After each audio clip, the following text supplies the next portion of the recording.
కోరుకుంటున్నాను. ధన్యవాదాలు అధ్యక్ష. ప్రభుత్వ ఆస్తులు పరిరక్షించాలి అన్న మీ సూచన చాలా సముచితం, చక్కని సూచన.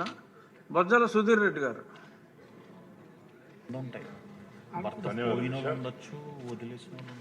అధ్యక్ష, శ్రీకాళహస్తి పుణ్యక్షేత్రం, శివుడు నివసించే క్షేత్రం, టెంపుల్ టౌన్. ఇక్కడ లాస్ట్ టైం దగ్గర మూడోసారి చెప్పడం అధ్యక్ష. కాళహస్తిలో ఎక్కువగా ట్రాఫిక్ అనేది సమస్య విపరీతంగా ఉంది అధ్యక్ష. ఇంతకు ముందర కూడా తమ ద్వారా నేను మంత్రి గారిని రిక్వెస్ట్ చేయడం జరిగింది.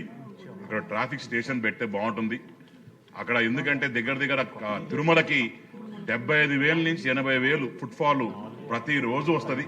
దాంట్లో 40 నుంచి 45,000 ఫుట్ఫాల్ కాళహస్తికి కూడా పెరిగింది.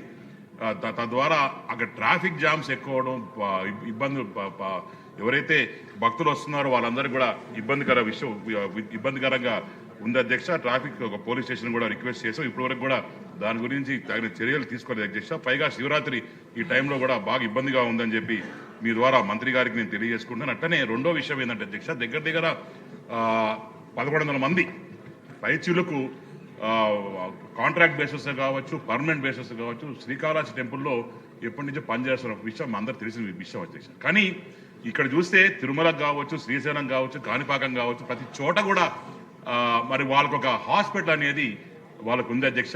ఎవరికి ఇబ్బందులు ఉన్నా సరే ఇమీడియట్గా అక్కడి నుంచి చేయడం, భక్తులకు ఇబ్బంది ఉన్నా వాళ్ళతో అఫిలియేట్ చేసుకుని పక్కన పని చేయడం, ఈ అన్ని కూడా టెంపుల్స్ కింద పనిచేసే హాస్పిటల్ అధ్యక్ష. మిమ్మల్ని రిక్వెస్ట్ చేయడం ఏంటంటే, కాళహస్తిలో కూడా 100 బెడెడ్ హాస్పిటల్ ఉంది. కానీ గవర్నమెంట్ మనకున్న సమస్యల వల్ల దానికి సరిగ్గా చూసుకోలేకపోతున్నాం. కాబట్టి మేము కూడా సిఎస్ఆర్ ఫండ్స్ పెట్టి చేస్తున్నాం. కానీ ఈ హాస్పిటల్ కానీ మనం టెంపుల్ కానీ అఫిలియేట్ చేస్తే చక్కగా ఉంటుంది అధ్యక్ష. బ్రహ్మాండం డెవలప్ దగ్గర 7 ఎకరాలు ఉంది అధ్యక్ష.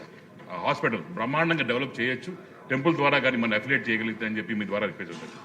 ఇంకోటి లాస్ట్ విషయం అధ్యక్ష, పోయిన పాలకులు జగన్మోహన్ రెడ్డి గారి టైంలో మరి అన్నీ కూడా మీకు తెలిసిన విషయం, ఏ రకంగా ఇబ్బందులు పెట్టినారు, ఏ రకంగా ఉన్న భూములన్నీ కూడా తీసుకెళ్లి 22A పెట్టినారు. ఎవరికన్నా లొంగ తీసుకోవాలంటే వాళ్ళ భూమి తీసుకుని 22A పెట్టడం, రైతులను ఇబ్బంది పెట్టాలని 22A పెట్టడం, ఎవరన్నా పేదవాళ్ళని ఇబ్బంది పెట్టాలన్నా సరే పార్టీలో జాయిన్ చేసుకోవాలన్నా లేకుంటే ఇబ్బంది పెట్టడం 22A పెట్టడం. ఇక్కడ ఏమైందంటే అధ్యక్ష, మన ప్రభుత్వం వచ్చిన తర్వాత ఈ 1.5 సంవత్సరాల నుంచి ఈ 22A లిఫ్ట్ ఎవరికైతే ఇబ్బంది పెట్టి దాని 22A పెట్టున్నారో దాన్ని లిఫ్ట్ చేసే పరిస్థితి ఇవ్వలేదు అధ్యక్ష.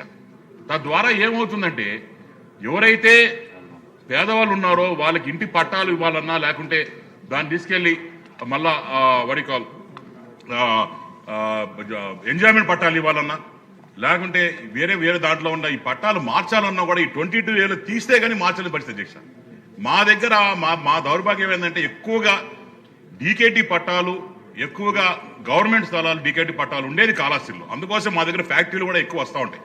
కాబట్టి దయచేసి మీ ద్వారా నేను రెవెన్యూ మంత్రి కూడా కోరుకునేది ఏమంటే, ఎంత ఫాస్ట్ అయితే ఎంత తొందరగా అయితే అంత తొందరగా ఈ 22A సమరిచ్చి ఎవరికైతే న్యాయంగా భూములు ఆ రోజు అన్యాయంగా తీశారో న్యాయంగా ఈరోజు వాళ్ళకి ఎవరికి వాళ్ళందరూ కూడా దయచేసి తిరిగి అప్పగించాలని చెప్పి తమ ద్వారా కోరుకుంటున్నాను.